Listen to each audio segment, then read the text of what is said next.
Gemekan jangan, tempel ke engine. Voice, satu suara perempuan Indonesia dewasa. Naratif tunggal. Seran, engine. Speed equals 1. Zero pitch equals.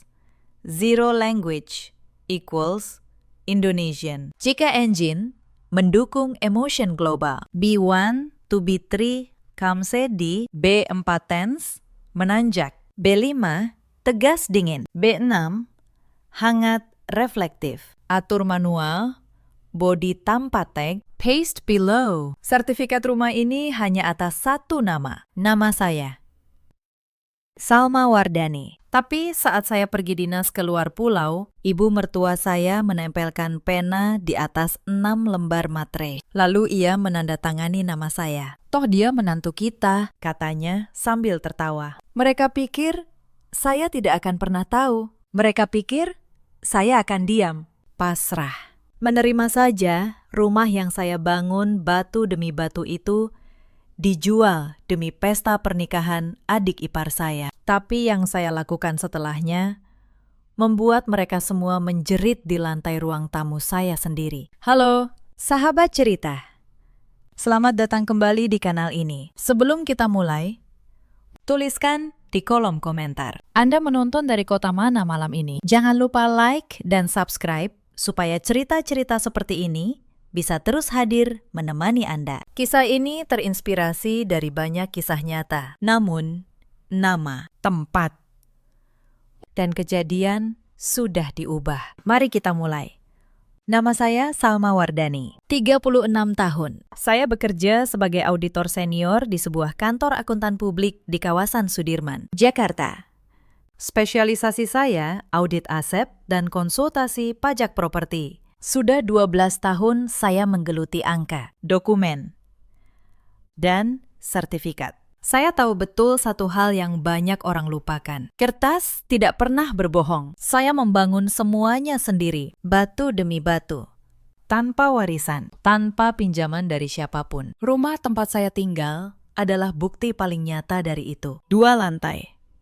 Desain minimalis modern di sebuah kompleks elit di kawasan Pondok Indah. Halaman belakang yang terawat, kolam kecil yang memantulkan cahaya lampu di malam hari. Saya membelinya dengan bonus dan tabungan saya sendiri. Bertahun-tahun sebelum saya menikah dengan Bramantio. Sertifikatnya atas nama saya, hanya saya. Itu harta bawaan. Saya yang membeli, saya yang membayar lunas. Jauh sebelum ada cincin di jari saya. Suami saya, Bramantio.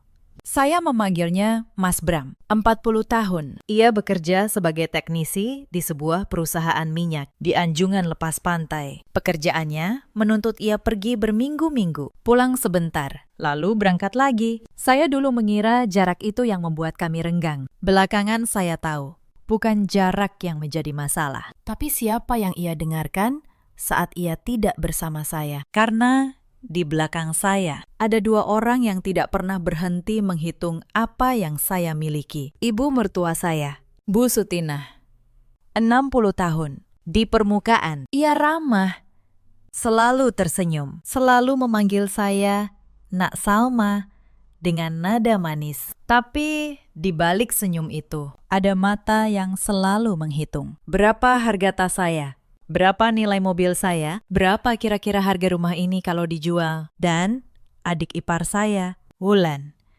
29 tahun, sebentar lagi menikah dengan seorang pria dari keluarga yang katanya terpandang. Wulan ingin pernikahan termewah, gaun termahal, gedung paling besar, dan ia merasa semua itu sudah seharusnya ada yang membiayai selama bertahun-tahun. Saya menutup mata. Saya rutin mengirim uang bulanan untuk ibu. Saya pinjamkan mobil saat mereka minta. Saya diamkan saja saat tas saya berpindah tangan tanpa izin. Saya pikir kalau saya cukup baik, mereka akan menerima saya. Saya salah. Mereka tidak ingin menerima saya. Mereka ingin apa yang saya punya. Semua bermula dari sebuah email. Pagi itu, di meja kerja saya, sebuah surat keputusan masuk. Saya membacanya ulang sampai 5 kali. Jantung saya berdebar. Salma Wardani, ditunjuk memimpin proyek audit terbesar yang pernah dipegang kantor kami. Sebuah audit aset negara di luar pulau. Proyek yang akan berlangsung hampir 1 tahun. Ini puncak dari kerja keras saya. Pengakuan yang saya tunggu bertahun-tahun. Tapi proyek itu mengharuskan saya pindah. Ribuan kilometer dari rumah.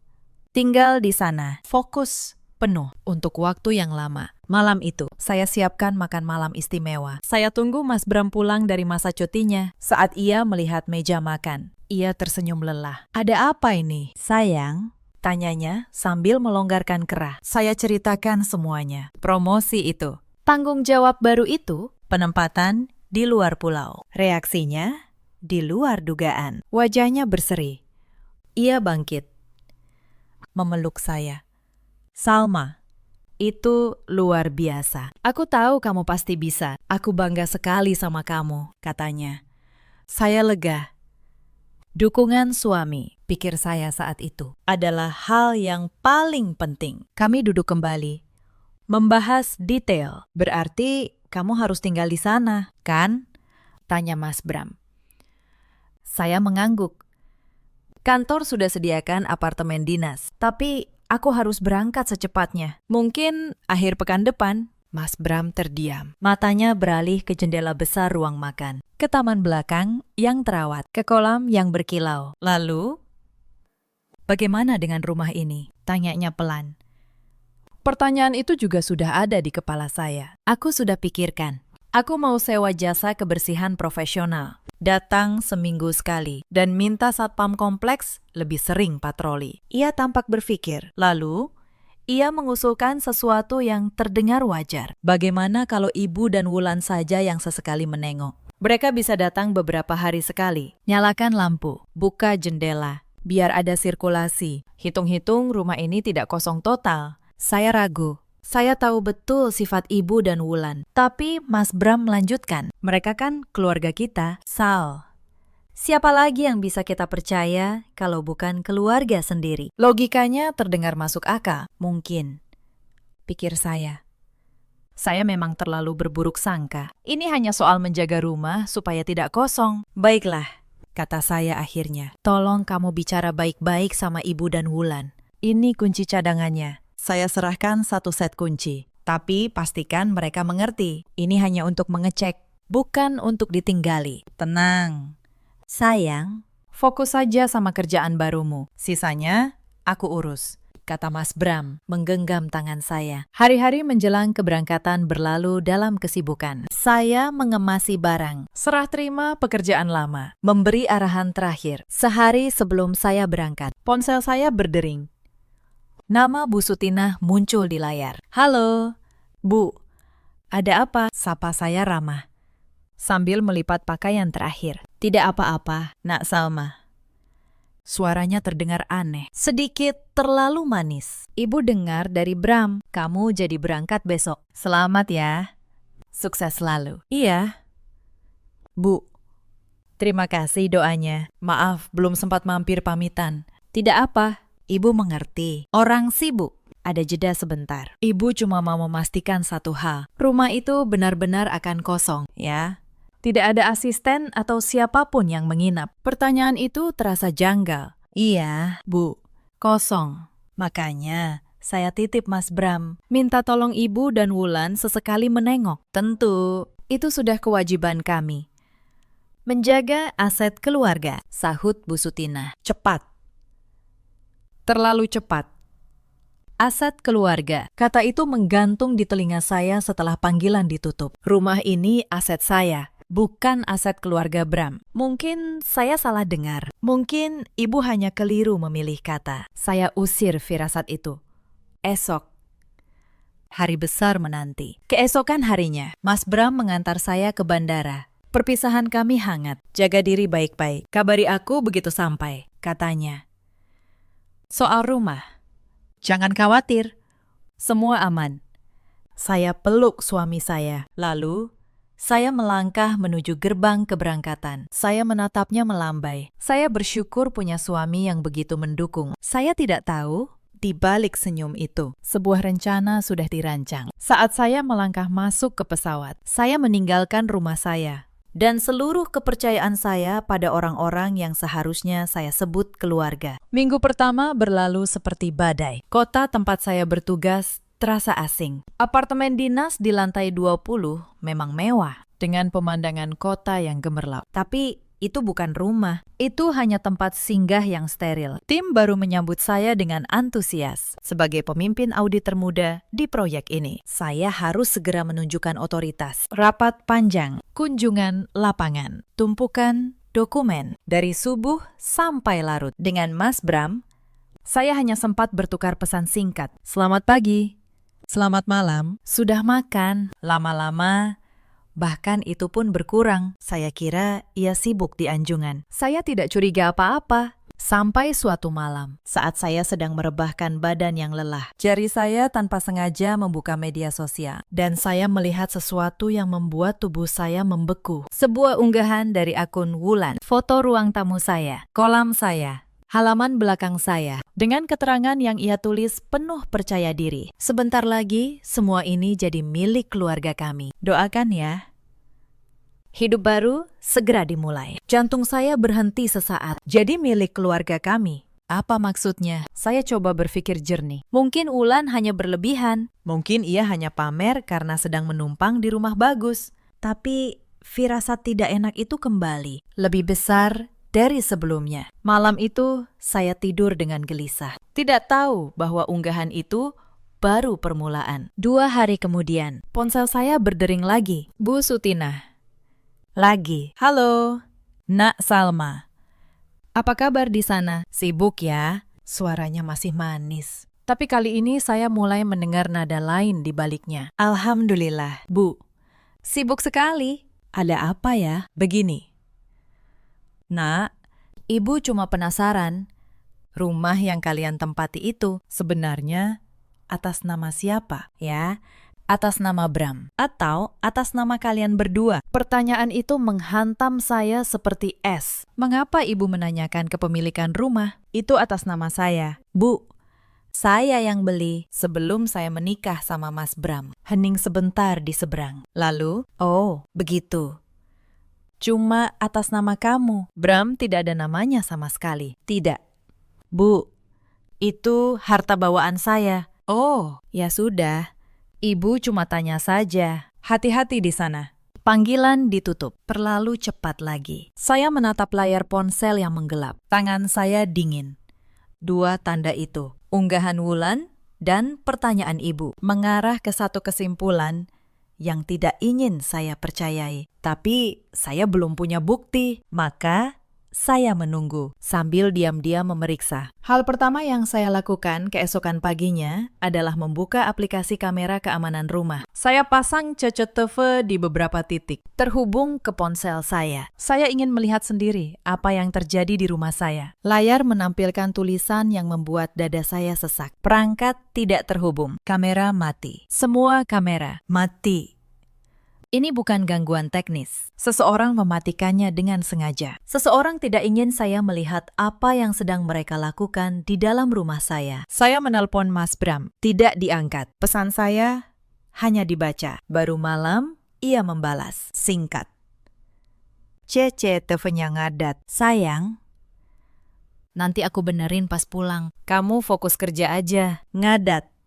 Kata itu menyangkut di tenggorokan saya. Saya tahu suami saya berbohong. Dan untuk pertama kalinya, saya merasakan sesuatu yang lebih dingin daripada kecurigaan. Saya merasakan kepastian yang menakutkan. Bahwa orang yang tidur di samping saya selama ini berdiri di pihak yang berlawanan. Tapi saya tidak menangis. Saya auditor. Saat angka tidak cocok, saya tidak panik.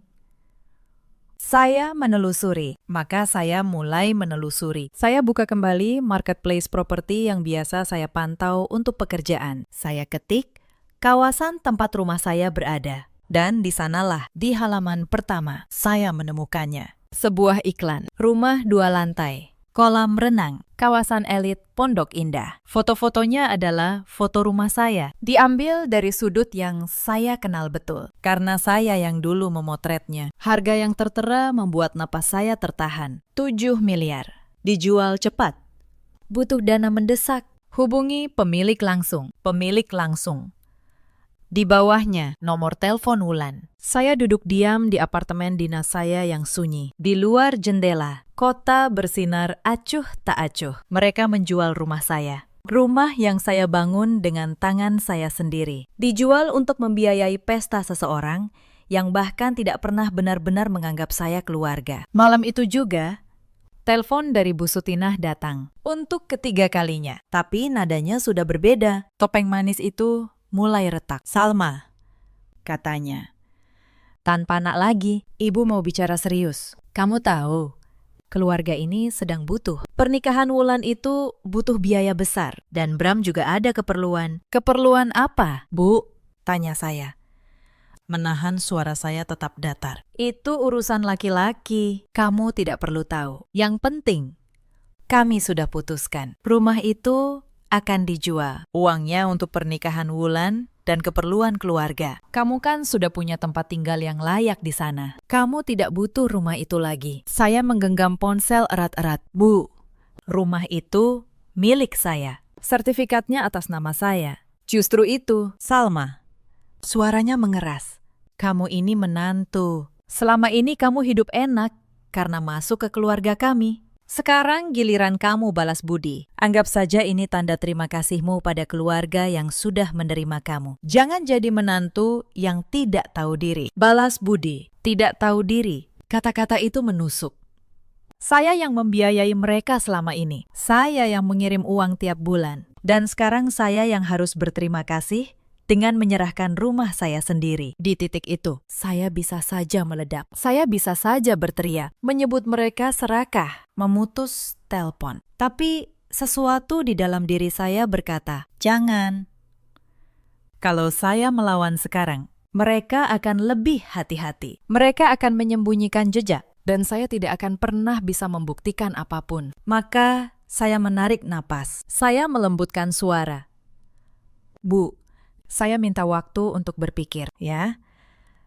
Ini keputusan besar. Saya tidak bisa langsung jawab. Berpikir apa lagi? Sudah jelas semua butuh." Saya mengerti. "Bu, beri saya beberapa hari. Saya sedang banyak pekerjaan. Nanti saya hubungi lagi." Saya menutup telepon. Tangan saya gemetar. Bukan karena takut, tapi karena marah yang saya tahan. Mereka pikir saya sudah menyerah. Mereka pikir diamnya saya adalah kepasrahan. Mereka tidak tahu, diamnya seorang auditor bukan kepasrahan. Itu adalah saat ia mulai menyusun berkas. Malam itu, saya tidak tidur. Saya buka laptop. Saya mulai menulis daftar. Daftar nama, daftar tanggal, daftar dokumen. Apa yang saya punya, apa yang saya butuhkan. Dan langkah demi langkah, apa yang harus saya ambil. Keesokan harinya, di sela jam makan siang, saya menelpon 2 orang.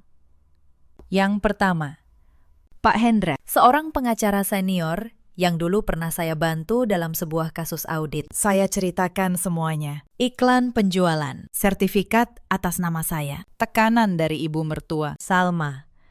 Kata Pak Hendra setelah mendengar, "Selama sertifikat atas nama kamu saja, dan ini harta bawaan sebelum nikah. Secara hukum, tidak ada satupun dari mereka yang berhak menjual. Tidak ibu mertua, tidak suamimu. Penjualan apapun tanpa tanda tanganmu yang sah adalah tidak sah. Dan kalau ada yang memalsukan tanda tanganmu, itu pidana. Pemalsuan dokumen otentik, ancamannya berat. Lalu, apa yang harus saya lakukan?" Pakistan. Pertanyaannya bukan apa yang harus kamu lakukan, tapi apa yang ingin kamu buktikan. Kalau kamu hanya ingin menghentikan mereka, kamu tinggal kirim surat peringatan.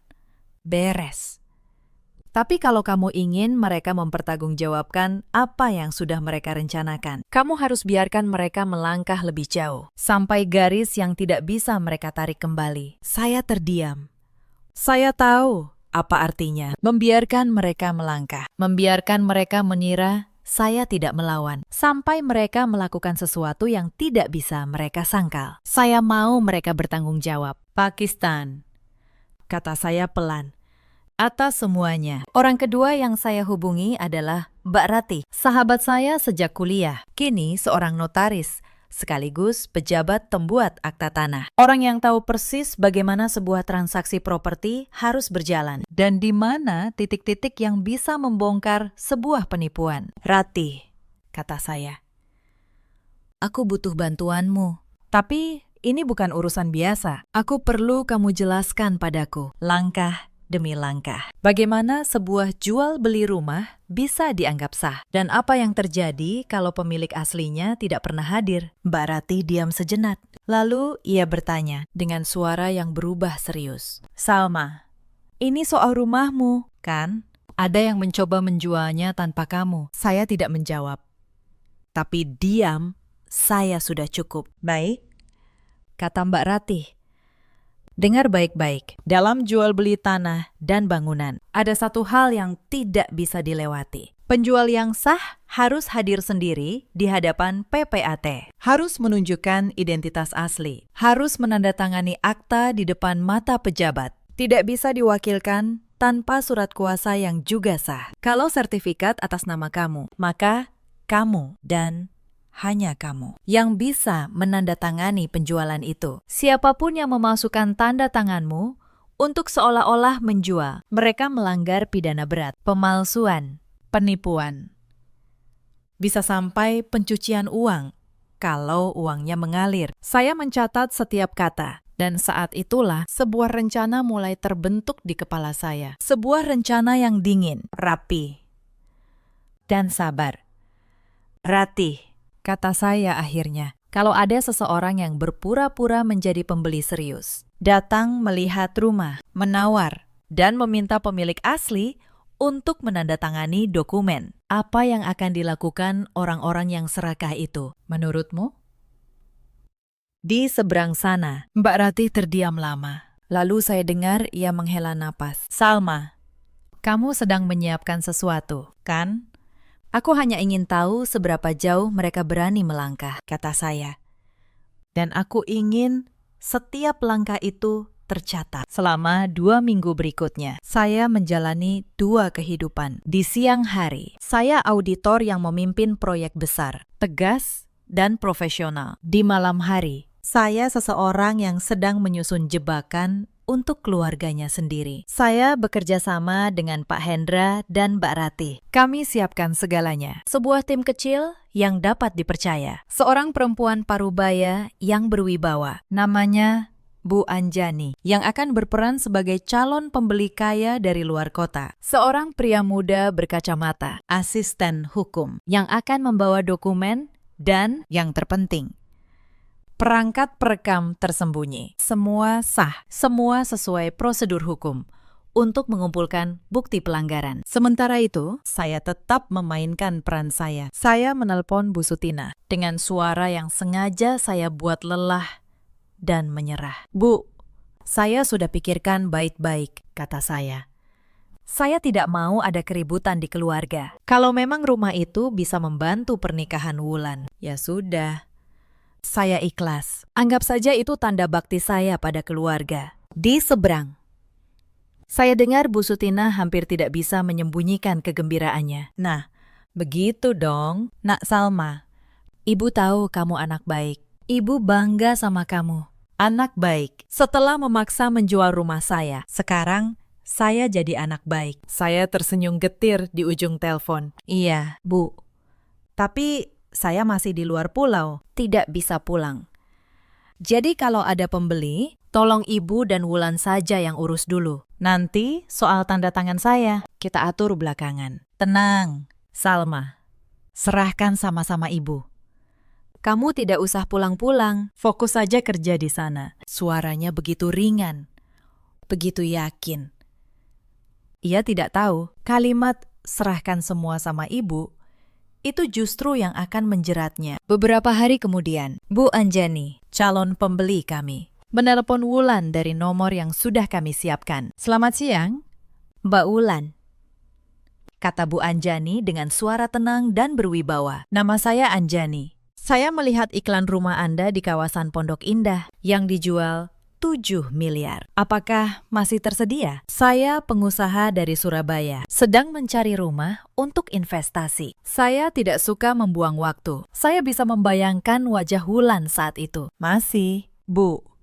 Tentu saja masih. Ibu orang pertama yang menelpon. Bagus. Saya butuh cepat. Saya hanya punya waktu lusa. Setelah itu, saya harus terbang ke Singapura. Kapan saya bisa lihat rumahnya? Lusa. Bisa. Bu, bisa sekali. Jam berapa ibu nyaman? Jam 10 pagi. Tolong kirim lokasinya. Sampai jumpa. Panggilan ditutup. Dan di rumah saya, di Pondok Indah, saya tahu pasti. Dua perempuan sedang berpelukan, menjerit gembira, mengira mereka baru saja menemukan mangsa empuk. Mereka tidak tahu, merekalah yang sedang masuk ke perangkap. 2 hari berikutnya, rumah saya dibersihkan habis-habisan. Tentu saja bukan oleh mereka. Mereka menyewa jasa pembersih premium dengan menggunakan kartu yang masih terhubung ke rekening saya. Yang lupa mereka putus. Mereka ingin rumah saya tampak sempurna untuk dijual kepada calon pembeli kaya. Tepat jam 10 pagi di hari yang ditentukan, sebuah sedan hitam mewah berhenti di depan gerbang rumah saya. Bu Sutinah, Wulan, dan Mas Bram yang ternyata sengaja pulang dari Anjungan untuk momen ini, sudah menunggu di teras. Berpakaian terbaik, Bu Sutinah memakai perhiasan emasnya. Wulan memakai gaun baru. Mas Bram mengenakan kemeja batik mahal yang dulu saya belikan untuknya. Dari mobil, turun Bu Anjani, tampak sangat berkelas. Blus sutra, celana bahan yang jatuh sempurna, kacamata hitam besar, dan sebuah tas mewah yang khusus disewa tim untuk meyakinkan target. Ia didampingi seorang pria muda berkacamata yang membawa tas kerja. Diperkenalkan sebagai asisten hukum. Dengan kamera tersembunyi terpasang di kacamatanya. Dan satu orang lagi yang membawa alat di balik jasnya. Selamat pagi, saya Anjani, katanya singkat. Tatapannya menyapu fasad rumah dengan ekspresi menilai. Selamat pagi, Bu Anjani. Silakan masuk. Bu Sutinah menyambut dengan senyum lebar yang dibuat-buat. Bertingkah seperti pemilik rumah. Tur dimulai. Wulan dan Bu Sutinah tidak henti memuji. Ini ruang tamunya, Bu. Marmernya impor dari Italia. Celoteh Wulan. Padahal saya sendiri yang dulu memilih marmer itu. Dan ini dapurnya. Semua peralatan standar Eropa. Tambah Bu Sutinah. Bu Anjani hanya mengangguk kecil. Wajahnya sulit dibaca. Hal itu membuat Bu Sutinah dan Wulan semakin gugup, semakin gencar menjual. Mas Bram lebih banyak diam di belakang, berkeringat dingin. Saat tiba di kamar utama, kamar saya, Wulan berkata, dan ini kamar tidur utamanya, sangat luas. Pemandangannya langsung ke kolam. Bu Anjani berjalan ke jendela, melihat keluar. Lalu, ia berbalik. Rumahnya lumayan. Saya suka lokasinya. Berapa harga pasnya? Mereka kembali ke ruang tamu. 7 miliar. Itu sudah harga terbaik, kata Bu Sutinah cepat. Bu Anjani tertawa kecil. Harga terbaik. Saya baru lihat rumah lain di blok sebelah. Lebih besar. Dibuka 6,5. 7 miliar itu kemahalan. Wajah Bu Sutinah dan Wulan menegang. Tapi, Bu, ini sudah full furnished. Saya tidak peduli furniturnya, potong Bu Anjani. Saya akan renovasi total. Begini saja. Saya tidak punya waktu untuk tawar-menawar. Saya harus ke bandara sore ini. Saya kunci di 7 miliar. Tapi saya harus ikat hari ini juga. Saya beri uang muka 500 juta. Tunai. Sekarang, si asisten membuka tas kerjanya, menunjukkan tumpukan uang tunai yang masih terbungkus plastik bank. 500 juta di depan mata mereka. Mata Bu Sutinah dan Wulan nyaris keluar dari rongganya. Pernikahan Wulan lunas. Keperluan keluarga lunas. Semua masalah selesai hari ini juga. Begitu yang berputar di kepala mereka. Kami setuju. Setuju. Seru, Bu Sutinah tidak bisa menahan diri. Bagus, kata Bu Anjani. Siapkan suratnya. Si asisten hukum mengeluarkan beberapa lembar dokumen dari tasnya. Sebuah perjanjian penikatan jual beli yang sudah disiapkan tim Pak Hendra. Lengkap dan tampak resmi. Ini perjanjian standar.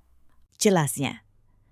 Pembayaran uang muka 500 juta hari ini. Pelunasan 6,5 miliar sisanya minggu depan. Begitu sertifikat asli diserahkan ke notaris kami. Ia berhenti sejenak.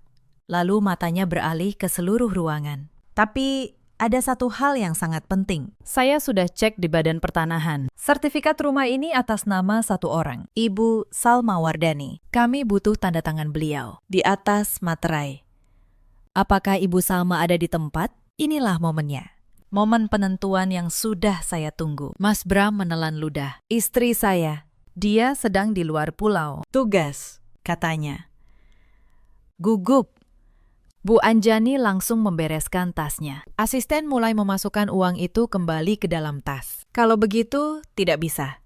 Transaksi harus sah. Pemilik asli harus tanda tangan sendiri. Kalau tidak ada, berarti batal. Maaf sudah buang waktu. Kami cari properti lain saja. Tunggu. Jangan. Bu Sutinah berteriak panik. 500 juta di depan matanya akan menghilang. Itulah saat di mana keserakahan mengambil alih akal sehat. Saya menyaksikan rekamannya berkali-kali setelahnya. Dan tetap saja saya tidak percaya seseorang bisa sebodoh dan seberani itu. Tunggu, Bu, kata Bu Sutinah. Suaranya berubah memelas. Salma itu menantu saya. Dia sudah setuju kok. Dia hanya sedang sibuk sekali di luar pulau. Begini saja, anak saya Bram bisa tanda tangan sebagai suaminya. Kan harta bersama. Si asisten menggeleng. Tidak bisa.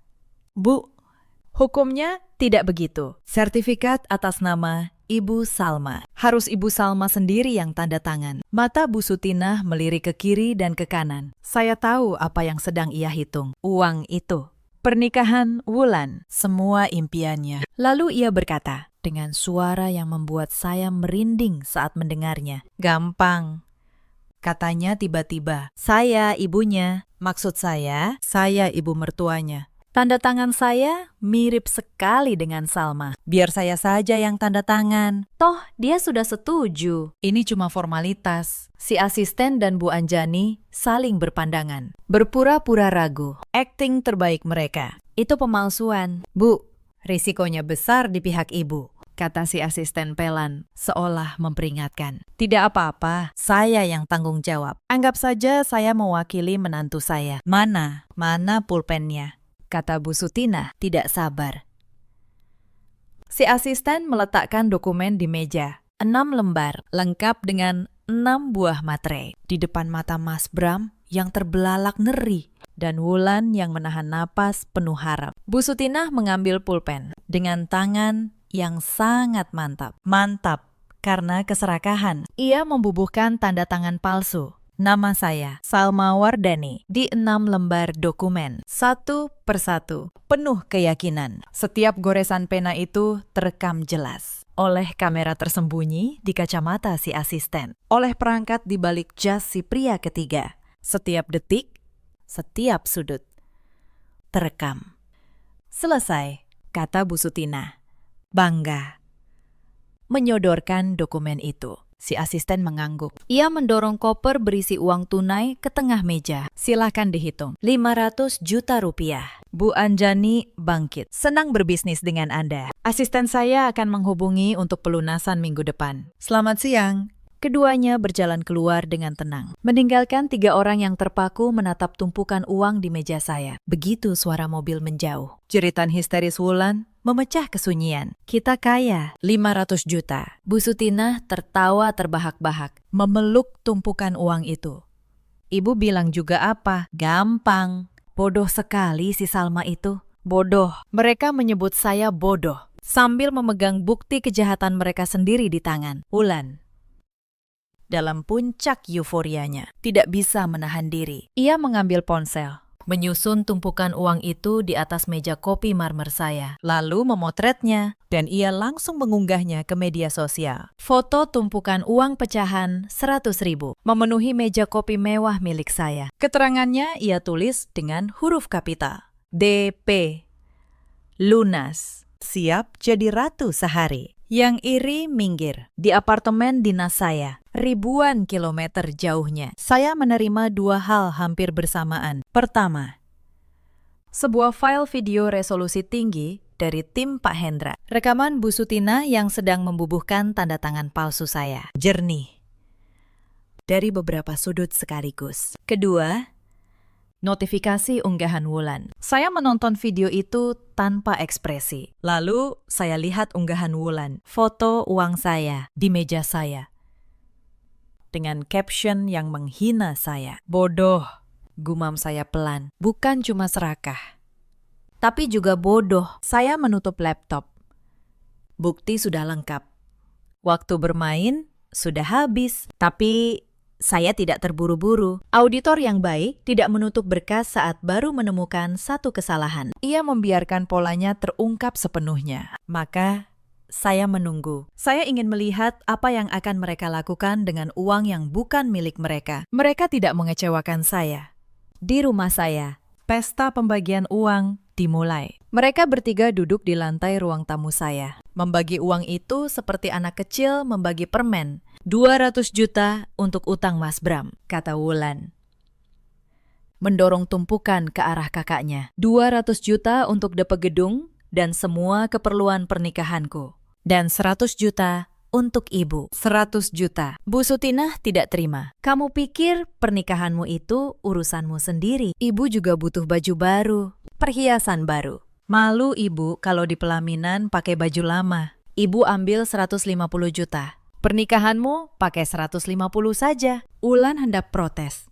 Tapi Mas Bram menengahi. Sudahlah, minggu depan kita dapat 6,5 miliar lagi. Kalian bisa beli apa saja nanti. Sekarang, ambil bagian kalian dan segera selesaikan keperluan masing-masing. 6,5 miliar lagi. Mereka begitu yakin. Mereka tidak tahu. Uang itu tidak akan pernah datang. Karena uang itu memang tidak pernah ada. Dan itulah tepatnya yang mereka lakukan. Menghabiskan secepat mungkin. Mas Bram pergi lebih dulu. Dengan tas ransel berisi 200 juta. Menemui para penagih utang di sebuah kafe tua di pinggir kota. Utang dari judi online yang selama ini ia sembunyikan dari saya. Yang sudah menyeretnya begitu dalam. Tapi bahkan saat melunasi utang lama, jari-jarinya gatal membuka aplikasi yang sama. Ia bebas dari utang, tapi tidak dari penyakitnya. Dan kelak, justru judi inilah yang menariknya ke jurang paling dalam. Sementara itu, Bu Sutina dan Wulan memulai tur belanja paling liar dalam hidup mereka. Tujuan pertama, butik gaun pengantin termahal di pusat perbelanjaan elit. Wulan melangkah masuk dengan angkuh. Bu Sutina mengikuti. Memakai kacamata hitam di dalam ruangan. Pelayan butik awalnya memandang mereka sebelah mata. Pakaian mereka, meski baru, terlihat tidak serasi. Cari apa, Bu? Tanya pelayan dengan nada bosan. Saya mau gaun pengantin termahal yang ada di sini, seru Wulan. Membanting tumpukan uang tunai 50 juta ke atas meja kaca. Yang paling mewah, yang bertabur kristal. Saya bayar tunai. Sikap pelayan berubah 180 derajat. Dalam sekejap, Wulan diperlakukan seperti ratu. Ia mencoba gaun seharga 100 juta. Tertawa di depan cermin, berputar-putar. Saya ambil yang ini, katanya. Dan saya mau pesan gedung di Hotel Bintang 5 yang paling besar. Ini DP-nya. Bu Sutina tidak mau kalah. Ia melenggang ke toko perhiasan besar. Matanya langsung tertuju pada seuntai kalung emas tebal. Ia berkaca, tersenyum bangga. Saya ambil ini, dan gelang yang itu. Sekalian anting-antingnya. Setiap pembelian, mereka foto. Setiap foto mereka unggah. Mereka memamerkan kejatuhan mereka sendiri ke seluruh dunia. Tanpa sadar, setiap unggahan itu adalah bukti tambahan yang dengan senang hati saya simpan. Dengan sisa uang, Wulan membeli sebuah mobil sedan merah baru. Ia memeluk kap mobil itu, berfoto, mengunggahnya. Hadiah untuk diriku sendiri, karena aku pantas mendapatkannya. Pantas. Mereka semua merasa pantas atas uang yang mereka peroleh dengan memalsukan tanda tangan saya. Dalam 2 hari, 500 juta itu nyaris ludes. Berubah menjadi gaun, perhiasan, mobil, dan utang judi yang dibayar. Di apartemen saya mengumpulkan semuanya. Video pemalsuan, tangkapan layar unggahan, bukti aliran uang. Saya susun rapi seperti laporan audit. Bersih, runtut. Tidak terbantahkan. Lalu saya menelpon Pak Hendra. Pakistan, semuanya sudah lengkap. Saya mau pulang. Kamu yakin, Salma? Begitu kamu melangkah, tidak ada jalan kembali. Mereka tetap keluarga. Suamimu. Saya menatap keluar jendela, ke kota yang gemerlap. Mereka berhenti jadi keluarga saya. Pakistan, saat mereka menempelkan pena di atas nama saya yakin. Lanjutkan. Pak Hendra mengurus laporan resmi ke kepolisian dengan bukti yang kami miliki. Video pemalsuan dokumen otentik, jejak transaksi, dan unggahan media sosial mereka sendiri. Kasusnya kuat. Sangat kuat. Polisi setuju untuk turun. Tepat pada hari yang akan saya tentukan. Saya minta cuti darurat dari proyek. Saya naik pesawat pertama, pulang ke rumah yang sudah berusaha mereka rampas dari saya. Dan saat pesawat itu mendarat, saya tahu permainan keluarga mertua saya sudah berakhir. Yang dimulai sekarang adalah perhitungan. Pagi itu, langit Pondok Indah cerah. Saya berdiri di depan gerbang rumah saya sendiri, memegang kunci asli yang tidak pernah berpindah tangan. Di belakang saya, Pak Hendra, Mbak Ratih, dan 2 orang petugas kepolisian berpakaian preman. Bu Anjani, calon pembeli palsu itu, juga hadir. Kali ini sebagai saksi. Dari dalam terdengar suara tawa. Suara Bu Sutinah dan Wulan masih merayakan kemenangan yang mereka kira sudah di tangan. Mereka tidak tahu, hari penghakiman sudah berdiri di depan pintu. Saya membuka pintu dengan kunci saya sendiri. Tawa itu berhenti seketika. Bu Sutinah, Wulan, dan Mas Bram, yang sedang duduk di ruang tamu saya, dikelilingi belanjaan baru mereka, menoleh dengan wajah pucat pasi. Salma, Bu Sutinah tergagap. Kamu kok pulang? Katanya tidak bisa pulang. Saya pemilik rumah ini, Bu. Kata saya, tenang, melangkah masuk. Kapanpun saya mau, saya bisa pulang ke rumah saya sendiri. Mata Wulan beralih ke orang-orang di belakang saya, kepada Mbak Ratih yang berpakaian resmi, kepada 2 pria yang berdiri tegap. Senyumnya menghilang. Siapa mereka? Kak, mereka. Saya berhenti di tengah ruangan. Yang ini Pak Hendra, pengacara saya. Yang ini Mbak Ratih, notaris dan pejabat pembuat akta tanah. Dan 2 bapak ini dari kepolisian. Saya menatap mereka satu persatu. Dan Bu Anjani, kalian sudah kenal. Calon pembeli yang kalian layani 2 hari lalu. Wajah Bu Sutinah dan Wulan berubah. Dari pucat menjadi abu-abu. Mas Bram langsung berdiri, lalu jatuh kembali ke sofa. Kakinya lemas. Pembeli. Bu Anjani melepas kacamata hitamnya, menampakkan tatapan tajam seorang penyidik. Saya bukan pembeli, Bu Sutinah. Saya bagian dari tim yang ditugaskan mengumpulkan bukti, dan Anda sudah memberikan semuanya dengan tangan Anda sendiri. Pak Hendra melangkah maju, membuka map di tangannya. Ibu Sutinah, Saudari Wulan, Saudara Bramantio, izinkan saya menjelaskan posisi kalian secara hukum. Ia mengeluarkan selembar dokumen. Pertama, sertifikat rumah ini atas nama 1 orang, Ibu Salma Wardani, dibeli dan dilunasi sebelum pernikahan. Ini harta bawaan. Secara hukum, tidak ada satupun dari kalian yang punya hak menjualnya. Tidak ibu mertua, tidak adik ipar, dan tidak suami. Ia mengeluarkan lembar kedua, sebuah cetakan foto. Kedua, ini perjanjian penikatan jual beli yang kalian tanda tangani 2 hari lalu. Di atasnya ada tanda tangan atas nama Salma Wardani. 6 lembar, 6 materai. Ia menatap Bu Sutinah. Tapi Ibu Salma tidak pernah ada di ruangan ini saat itu. Beliau ada di luar pulau. Jadi, siapa yang menandatangani namanya? Hening.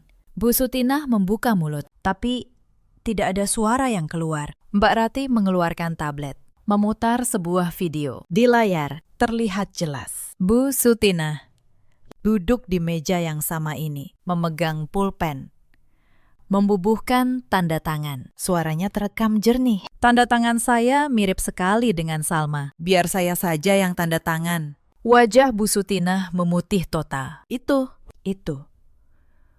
pemalsuan dokumen otentik. Bu, kata Mbak Ratih dingin. Dalam hukum kita, memalsukan tanda tangan pada akta untuk seolah-olah menjual properti milik orang lain adalah tindak pidana berat. Pemalsuan, penipuan. Dan karena uangnya sudah kalian terima dan habiskan, ditambah penggelapan dan pencucian uang. Ancamannya bukan hitungan bulan, Bu, tapi tahun. Wulan menjerit. Penjara. Tidak mungkin. Saya mau menikah. Saya tidak melakukan apa-apa. Saya mengeluarkan ponsel saya. Saya buka unggahan Wulan. Foto tumpukan uang saya di meja saya. Saya buka foto gaun 100 juta. Kalung emas. Mobil merah. Semua ini dibeli dengan uang dari kejahatan. Wulan.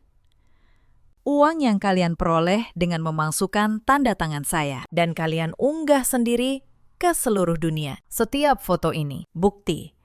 Setiap struk, bukti.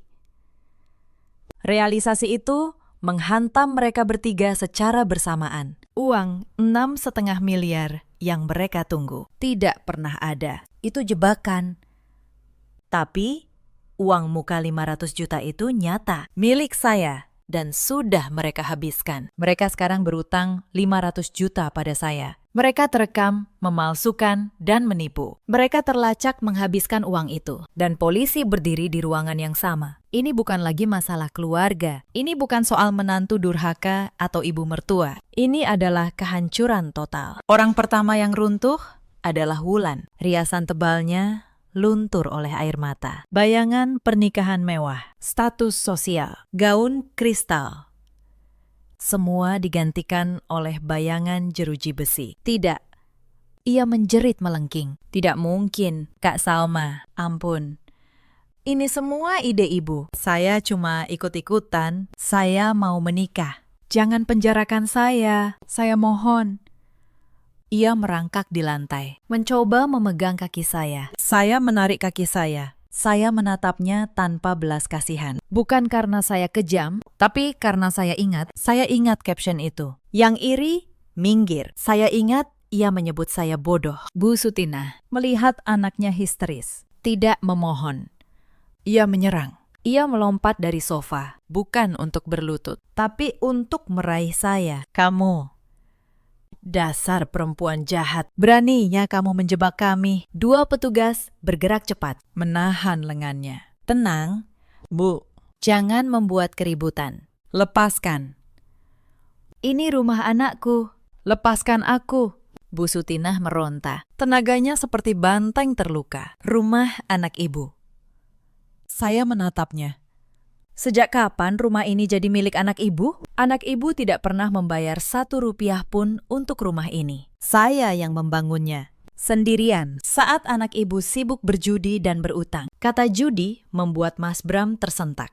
Akhirnya ia angkat bicara. Ia berlutut di depan saya. Wajahnya yang biasanya angkuh, kini penuh air mata penyesalan yang menjijikkan. Salma, sayang, aku mohon.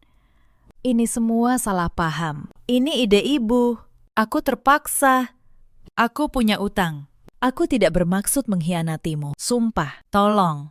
Jangan lakukan ini. Mereka, ibu dan adikku. Kasihani mereka. Kasihani aku. Saya, yang sedari tadi hanya menyaksikan. Akhirnya menatap mata suami saya. Tatapan saya begitu dingin hingga ia berhenti bicara. Ide ibu, bisik saya. Ide ibu yang menyuruhmu mematikan CCTV rumahku. Mas Bram tersentak. Ide ibu juga yang menyuruhmu mengirim pesan padaku. Saya mengeluarkan ponsel saya. Saya buka pesan dari Mas Bram. Saya bacakan keras-keras. Biarkan saja rumah itu dijual. Lagian kamu sudah punya tempat tinggal yang layak. Jangan egois. Saya menatap suami saya yang berlutut. Kamu suamiku, Bram. Kamu yang seharusnya melindungiku. Tapi kamu yang memegang pisau bersama mereka. Dari mereka semua, kamulah pengkhianat terbesarnya. Saya berpaling ke petugas senior. Silakan dilanjutkan. Petugas itu mengangguk. Ia melangkah maju. Ibu Sutinah dan Saudari Wulan. Anda kami amankan atas laporan resmi dari Ibu Salma Wardani. Dengan barang bukti yang cukup atas dugaan tindak pidana pemalsuan dokumen. penipuan terencana, dan penggelapan. Silahkan ikut kami. Petugas satunya mengeluarkan 2 pasang borgol. Melihat logam berkilat itu, pertahanan terakhir Bu Sutinah dan Wulan hancur. Jeritan histeris yang sesungguhnya meledak. Borgol. Tidak.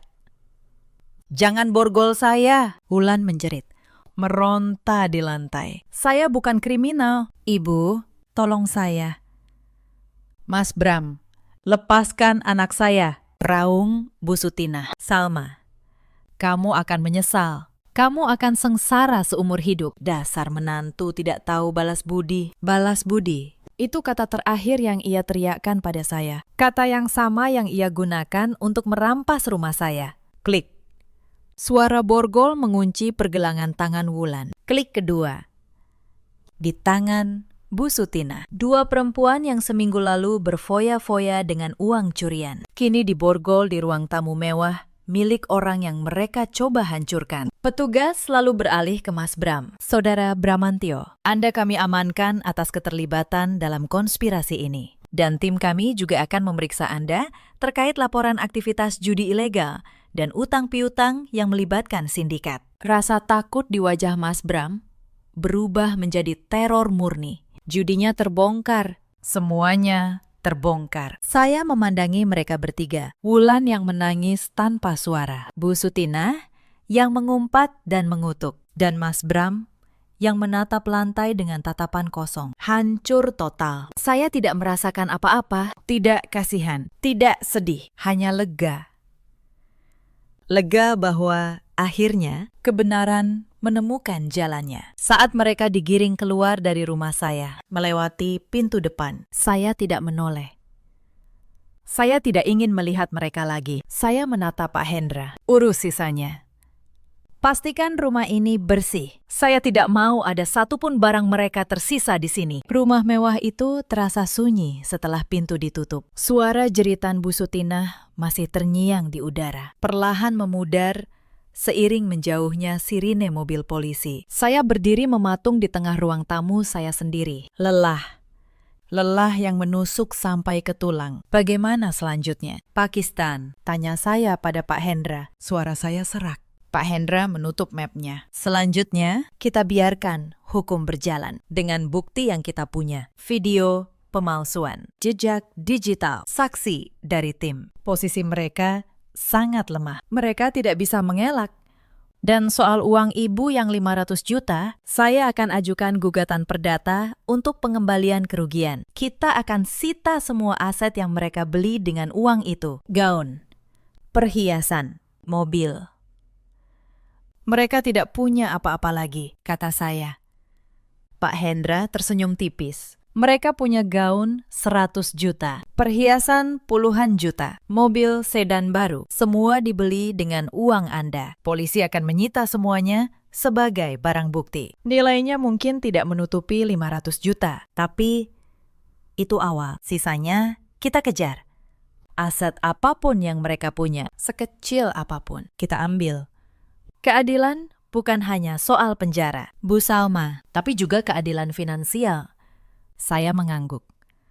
Keadilan finansial. Sebagai auditor, saya tahu betul. Terkadang, angka yang hilang lebih menyakitkan daripada hukuman badan. Dan keadilan itu datang. Lebih lengkap dari yang saya bayangkan. Berita penangkapan 3 orang di kawasan perumahan elit dengan tuduhan penipuan properti menyebar lebih cepat dari api. Tetangga yang tadinya hanya mengintip dari balik tirai, kini keluar. Berbisik-bisik.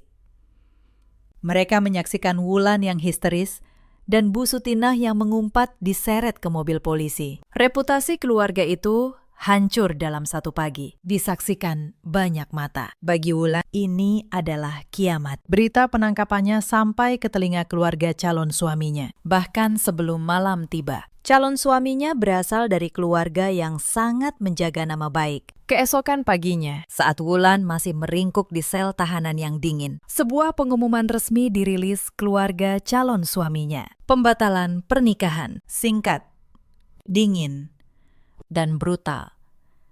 Wulan tidak hanya kehilangan pernikahannya, ia kehilangan kehormatannya. Gaun pengantin 100 juta itu disita polisi, bahkan sebelum sempat ia kenakan. Impiannya menjadi ratu sehari berubah menjadi mimpi buruk sebagai penipu yang dipermalukan. Bagi Bu Sutinah, kejatuhannya lebih senyap, namun sama dalamnya. Teman-teman arisannya menjauh. Saudara-saudaranya di kampung yang dulu sering ia bantu dengan uang saya, kini menjauhinya dengan malu. Ia dan Wulan tidak punya uang sepeser pun untuk menyewa pengacara, dan terpaksa menggunakan pengacara yang ditunjuk negara. Dan bagi Mas Bram, kehancurannya adalah yang paling total. Penangkapannya membuka kotak yang selama ini ia sembunyikan saat menyelidiki utangnya. Polisi membongkar keterkaitannya dengan sindikat judi online. Ia bukan penjudi biasa. Ia menghadapi tuntutan berlapis. Bukan hanya dari saya, tapi juga dari negara. Para penagih utang yang dulu ia bayar lunas, kini berbalik melaporkannya untuk meringankan hukuman mereka sendiri. Ia dikhianati oleh semua orang, persis seperti ia mengkhianati saya. Di tengah semua itu,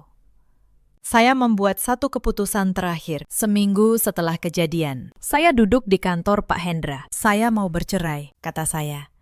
Suara saya mantap, tanpa keraguan. Pak Hendra mengangguk. Itu keputusan yang bijak, Bu. Saya mau prosesnya secepat mungkin. Saya tidak mau mediasi. Saya tidak mau bertemu dengannya lagi. Saya menatap lurus, dan saya tidak mau dia mendapatkan sepeser pun dari harta saya. Harta bersama hanya dihitung sejak tanggal pernikahan. Dan saya bisa buktikan, semua aset besar saya adalah harta bawaan. Saya mau dia keluar dari hidup saya tanpa membawa apa-apa. Akan saya urus, kata Pak Hendra. Kita ajukan gugatan cerai dengan alasan pengkhianatan dan tindak pidana yang merugikan pasangan. Hakim akan mengabulkannya dengan mudah. Malam itu, saya kembali ke rumah saya. Saya menyewa jasa pembersih profesional. Bukan untuk membersihkan debu, tapi untuk membersihkan jejak. Saya minta mereka membuang semua barang yang pernah disentuh Bu Sutinah dan Wulan. Spray di kamar tamu, piring yang mereka pakai, bahkan sabun di kamar mandi. Saya ingin rumah itu kembali menjadi milik saya sepenuhnya. Namun saat saya berdiri sendirian di ruang tamu yang kini bersih dan senyap, saya merasa hampa. Rumah itu indah, tapi kenangannya sudah ternoda. Saya berdiri lama di tengah ruangan itu. Lalu, perlahan, perasaan hampa itu berganti, bukan dengan kesedihan, tapi dengan ketenangan. Karena saya sadar, rumah ini bukan sekedar bangunan. Ini adalah bukti. Bukti bahwa saya membangunnya sendiri. Bukti bahwa saya tidak butuh siapapun untuk berdiri. Dan bukti bahwa saat seluruh dunia mencoba merampas apa yang saya punya, saya cukup kuat untuk mempertahankannya. Bukan dengan teriakan, tapi dengan kepala dingin, kesabaran, dan kebenaran. Saya membuka jendela besar ruang tamu. Udara malam masuk. Saya menarik napas panjang untuk pertama kalinya dalam berminggu-minggu dengan dada yang lapang. Cerita ini mengajarkan satu hal. Kebaikan kita bukan kelemahan dan kesabaran kita bukan izin untuk diinjak. Jangan pernah menyerahkan apa yang sudah kau bangun dengan tanganmu sendiri, hanya karena orang lain merasa berhak atasnya. Dan jangan pernah mengira, diam seseorang berarti ia menyerah. Di luar sana, ada banyak perempuan seperti saya dulu, yang diam, yang mengalah, yang terus memberi, demi diterima oleh keluarga yang tidak pernah benar-benar menerimanya. Kepada kalian, saya ingin berkata, kebaikanmu berharga, tapi jagalah hak-hakmu, karena tidak ada balas budi yang menuntutmu kehilangan dirimu sendiri. Di luar sana juga ada banyak suami seperti Bram yang memilih diam saat seharusnya melindungi, yang berdiri di sisi yang salah, lalu menyebutnya keterpaksaan. Ingatlah, pengkhianatan yang paling menyakitkan selalu datang dari tangan yang seharusnya menggenggam kita. Dan ada pula para ibu mertua seperti Bu Sutinah yang melihat menantu bukan sebagai anak, tapi sebagai sumber yang bisa diperas. Keserakahan mungkin terasa seperti kemenangan untuk sesaat, tapi pada akhirnya ia selalu menggali kubur bagi yang menggenggamnya. Bu Sutinah, Wulan, dan Bram menjalani proses hukum mereka. Aset mereka disita, nama mereka tercoreng. Dan saya, Salma Wardani, kembali berdiri tegak di atas fondasi yang saya bangun sendiri. Dalam hidup, kita selalu punya pilihan. Memilih untuk diam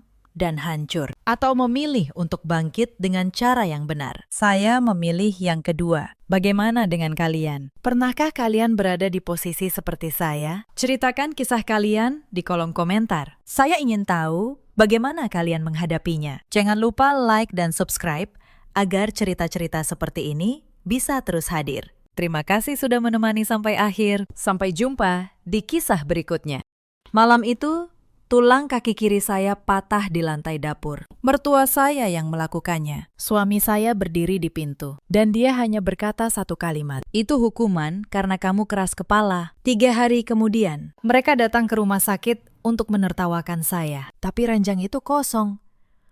Saya sudah tidak ada di sana. Dan ketika mereka pulang, membuka pintu rumah, mereka membeku. Halo, sahabat semua. Selamat datang kembali di kanal ini. Kalau kalian percaya bahwa kesabaran ada batasnya, dengarkan cerita saya sampai akhir. Karena malam saya jatuh di lantai dapur itu bukan akhir dari hidup saya. Itu awal dari kebangkitan saya. Nama saya Anindya Larasati, 31 tahun. Saya bekerja sebagai manajer akuntansi di sebuah gedung perkantoran di kawasan SCBD, Jakarta. Sudah 5 tahun saya menikah dengan Bagas Wiratama. 5 tahun yang, kalau saya jujur, lebih banyak air matanya daripada tawanya. Saya bukan perempuan lemah. Saya mengatur anggaran perusahaan besar setiap hari. Saya menandatangani laporan yang nilainya miliaran rupiah. Tapi di rumah keluarga Wiratama, saya tidak punya suara sama sekali. Gaji saya 40 juta sebulan. Gaji Bagas hanya separuhnya. Selama 3 tahun terakhir, hampir seluruh uang saya masuk ke rumah itu. Cicilan apartemen, listrik,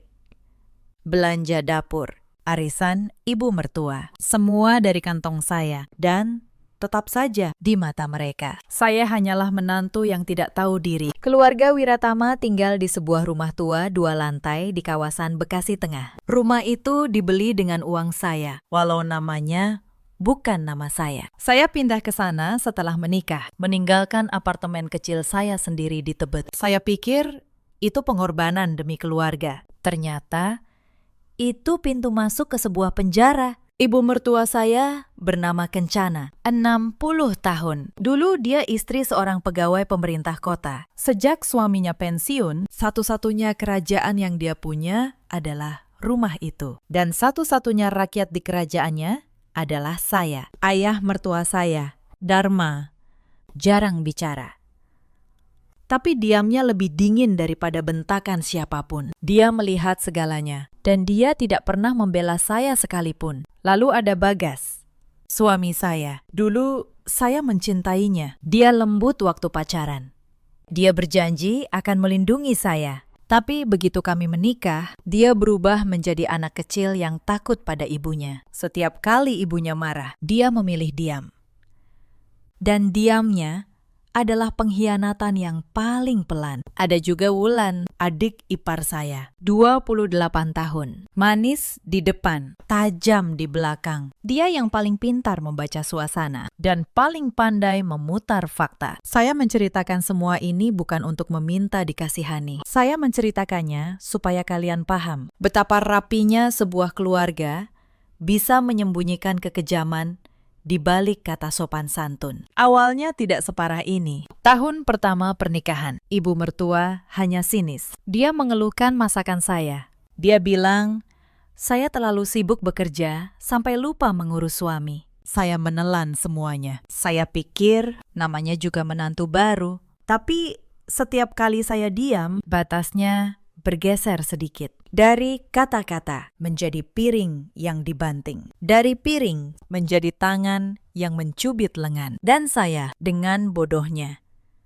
terus berpikir bahwa kalau saya cukup baik, suatu hari mereka akan menyayangi saya. Tahun kedua, saya hamil. Saya bahagia sekali. Saya pikir mungkin ini yang akan mengubah segalanya. Tapi di bulan keempat, saya keguguran. Malam itu, saya pendarahan hebat. Dan tahukah kalian apa yang dikatakan ibu mertua saya. Dia bilang itu salah saya karena terlalu memikirkan pekerjaan.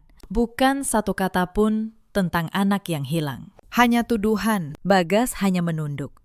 Dia tidak menggenggam tangan saya. Sejak malam itu, sesuatu di dalam diri saya mulai mati perlahan. Tapi saya tetap bertahan karena saya masih percaya pada kata yang bernama keluarga. Sejak keguguran itu, julukan baru pun muncul. Ayam mandul. Begitu ibu mertua memanggil saya di depan tamu, di depan tetangga, di meja makan. Saya yang membayar makanan di meja itu. Saya yang dipanggil mandul di atas meja itu. Saya ingat sebuah malam di tahun ketiga. Beberapa bulan sebelum kaki saya patah. Saya sakit demam tinggi. Saya minta izin tidak memasak malam itu. Ibu mertua masuk ke kamar, menarik selimut saya, dan berkata, "Orang sakit tetap harus berguna. Kamu pikir di keluarga ini ada yang gratis?" Saya bangun dengan kepala berputar dan memasak untuk 5 orang dengan tubuh menggigil. Bagas melihat itu. Dia hanya menutup pintu kamar dan tidur. Saya berdiri di dapur malam itu, mengaduk sup dengan tangan gemetar, dan menyadari bahwa saya sudah lama berhenti menjadi istri di rumah ini. Saya hanya pelayan yang kebetulan punya gaji besar. Saya ingat satu sore di bulan kelima saya bertahan. Ibu mertua memanggil saya ke ruang tengah. Dia menyerahkan setumpuk kwitansi. "Anin, mulai bulan depan, kamu yang urus semua tagihan rumah ini." Saya menatap tumpukan itu. Listrik, air, cicilan, bahkan tagihan kartu kredit Wulan. "Bu, ini termasuk belanja pribadi Wulan." Dia menatap saya dingin. "Kamu menantu di rumah ini. Sudah seharusnya saya membayar semuanya setiap bulan, tanpa pernah sekalipun ada ucapan terima kasih. Yang ada hanya tuntutan yang semakin besar." Dan saya mulai menyimpan. Bukan karena saya licik, tapi karena akuntan di dalam diri saya tidak pernah benar-benar mati. Setiap transfer, setiap struk, setiap mutasi rekening, saya simpan. Saya tidak tahu untuk apa. Saya hanya merasa suatu hari saya akan membutuhkannya. Fed pertama yang benar-benar dalam terjadi pada ulang tahun pernikahan kami yang keempat. Saya pulang larut karena tutup buku akhir tahun di kantor. Sampai di rumah, meja makan penuh. Ada acara keluarga, dan tidak ada yang memberitahu saya. Ibu mertua menatap saya dari ujung meja. "Lihat, suaminya kerja sampai malam. Istrinya entah kemana." Saya menahan diri. "Bu, saya kerja. Uang gaji saya juga untuk rumah ini." Bagas menarik tangan saya di bawah meja, memberi isyarat agar saya diam. Dia selalu begitu,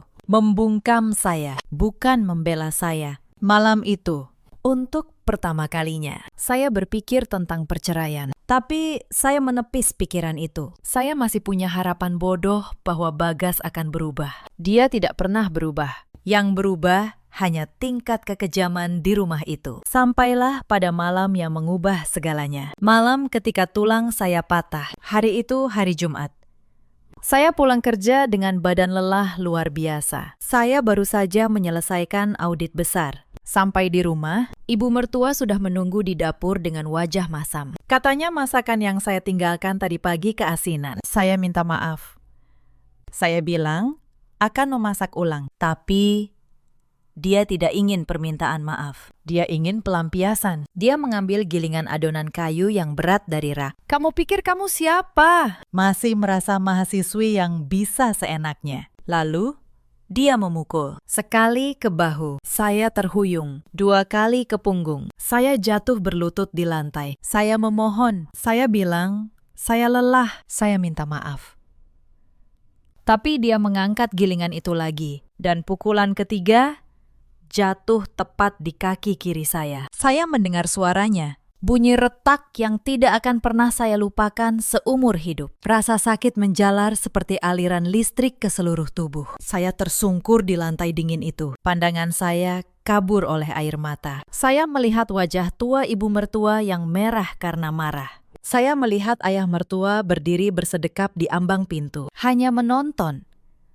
Dan saya melihat Bagas, suami saya. Dia datang dari ruang tengah, melihat saya meringkuk dengan kaki yang tertekuk aneh. Saya pikir akhirnya dia akan menolong saya. Tapi dia hanya berkata pelan, "Bu, sudah. Nanti tetangga dengar. Dia lebih peduli pada tetangga daripada pada tulang istrinya yang patah. Lalu dia menatap saya, dan kalimat yang keluar dari mulutnya akan saya bawa sampai mati. Ini hukuman. Anin, kamu memang terlalu keras kepala. Belajarlah patuh. Saya tergeletak di lantai dapur sepanjang malam. Tidak ada yang membawa saya ke rumah sakit. Tidak ada yang memberi saya obat. Mereka mengunci pintu kamar dan tidur. Seolah saya hanya barang rusak yang bisa diurus besok. Malam itu, di lantai dingin itu, sesuatu di dalam diri saya akhirnya pecah. Bukan tulang saya, tapi harapan terakhir saya pada keluarga Wiratama. Dan ketika harapan itu mati, yang lahir adalah ketenangan yang sangat dingin. Saya tidak menangis lagi. Saya mulai berpikir. Sepanjang malam saya berbaring, menahan sakit, dan menyusun rencana.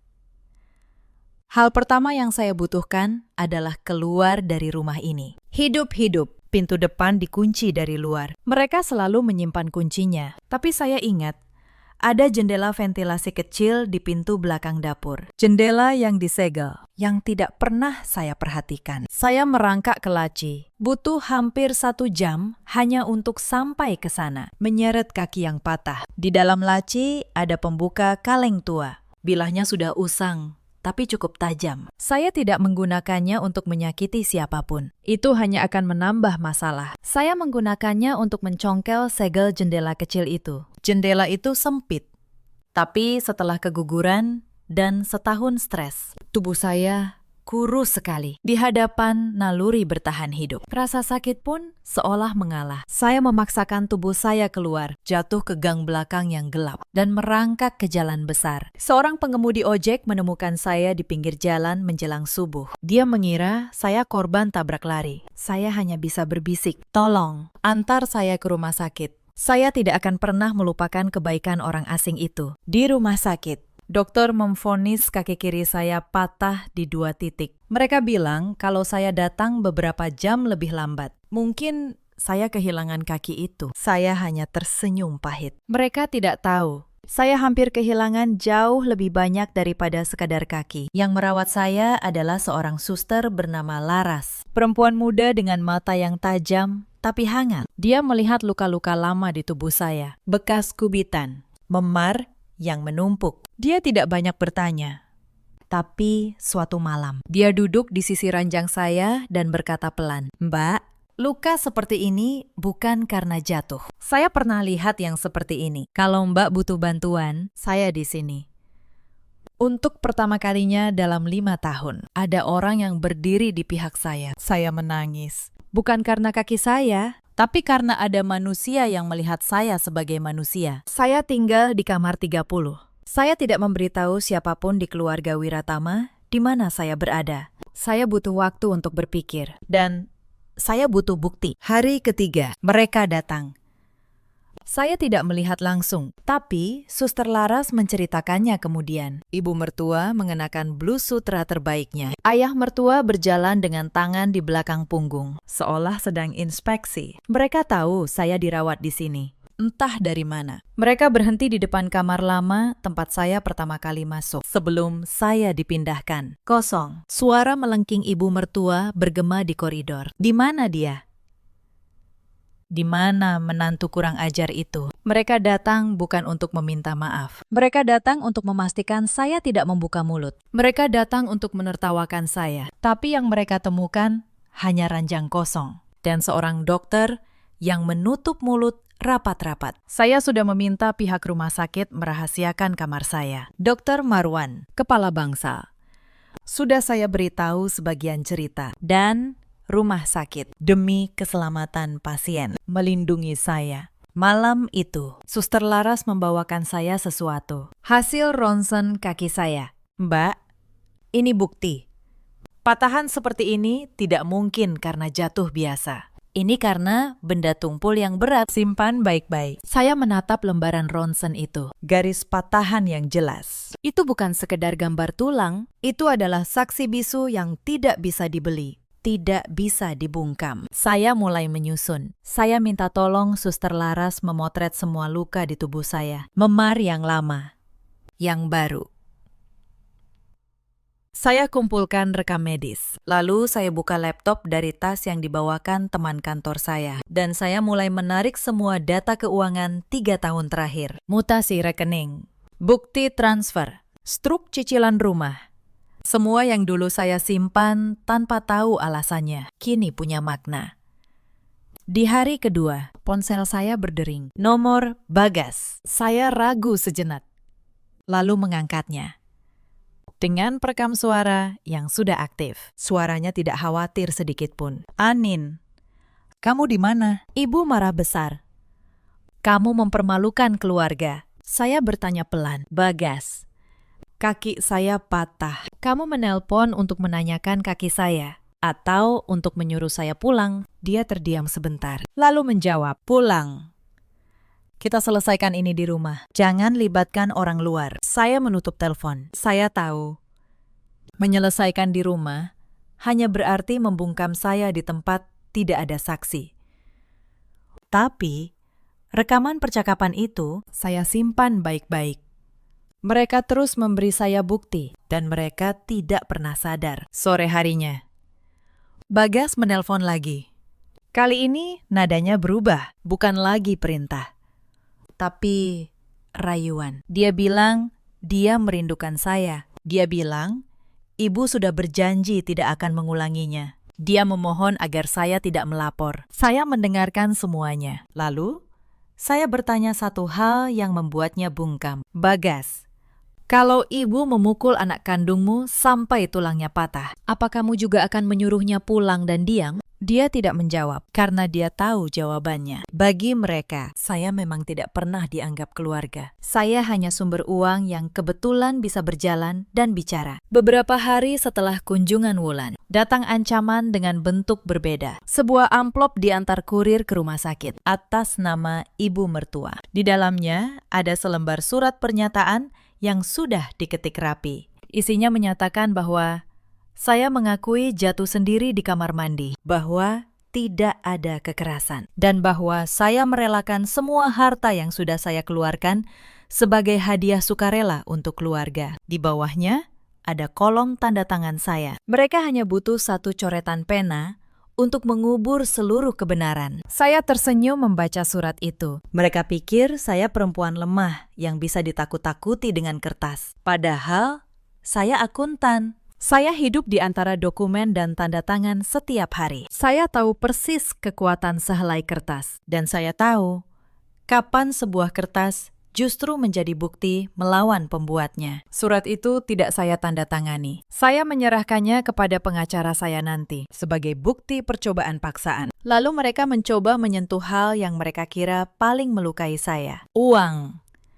Bagas mengirim pesan, mengatakan bahwa rekening bersama kami akan dia bekukan, bahwa saya tidak akan bisa membiayai pengobatan saya sendiri. Dia lupa satu hal sederhana. Rekening yang dia maksud memang berisi gaji saya, tapi saya punya rekening pribadi yang tidak pernah dia ketahui selama 3 tahun. Sebagian penghasilan saya selalu saya sisihkan diam-diam ke sana. Bukan untuk kabur, tapi karena seorang perempuan yang setiap hari diremehkan, jauh di dalam hatinya. Tahu bahwa suatu hari dia harus bisa berdiri sendiri. Ketika Bagas mengira dia sedang memutus napas saya, dia sebenarnya hanya memutus rantai terakhir yang masih mengikat saya pada rumah itu. Saya membiarkan dia membekukan rekening bersama. Saya bahkan berterima kasih dalam hati. Dia baru saja membebaskan saya dari kewajiban membayar tagihan keluarga Wiratama untuk selamanya. Saya juga mengingat satu hal. Di rumah itu, ibu mertua memasang CCTV di ruang tengah dan dapur. Katanya untuk keamanan.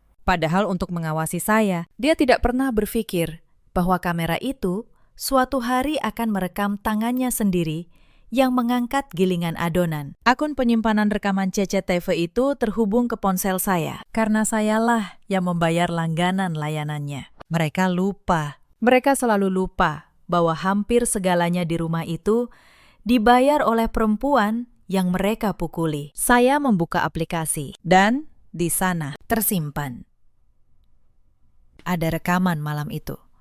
Setiap pukulan, setiap kalimat, suara retakan tulang saya, bentakan ibu mertua. Kalimat dingin Bagas. Saya menontonnya sekali. Tangan saya gemetar. Lalu saya menutupnya dan menyimpannya di 3 tempat berbeda. Itu bukan lagi sekedar sengketa keluarga. Itu adalah bukti kejahatan. Sementara saya menyusun di rumah sakit di luar sana.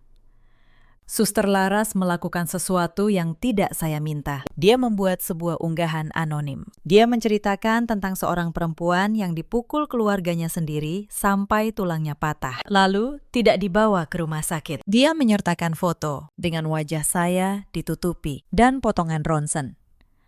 Teksnya jujur dan menyentuh. Detailnya bisa dipercaya. Dalam hitungan jam, unggahan itu menyebar. Ribuan orang membagikannya. Banyak yang marah, banyak yang menangis. Tidak ada yang tahu nama saya. Tapi semua orang tahu ada keluarga yang harus bertanggung jawab. Saya kaget ketika tahu, tapi saya tidak marah pada Laras. Karena saya tahu, keluarga Wiratama paling takut pada satu hal. Citra. Bagas sangat menjaga nama baiknya di kantor. Ayah mertua bangga pernah jadi pejabat. Skandal seperti ini cukup membuat mereka pusing setengah mati. Dan benar saja. Beberapa hari kemudian, reaksi mereka muncul. Tapi bukan reaksi yang manusiawi. Mereka tidak datang meminta maaf. Mereka memilih melawan dengan cara paling licik. Sebuah artikel muncul di sebuah media kecil. Judulnya Samar. Kerabat mantan pejabat diduga jadi korban hoaks KDRT. Artikel itu tidak menyebut nama.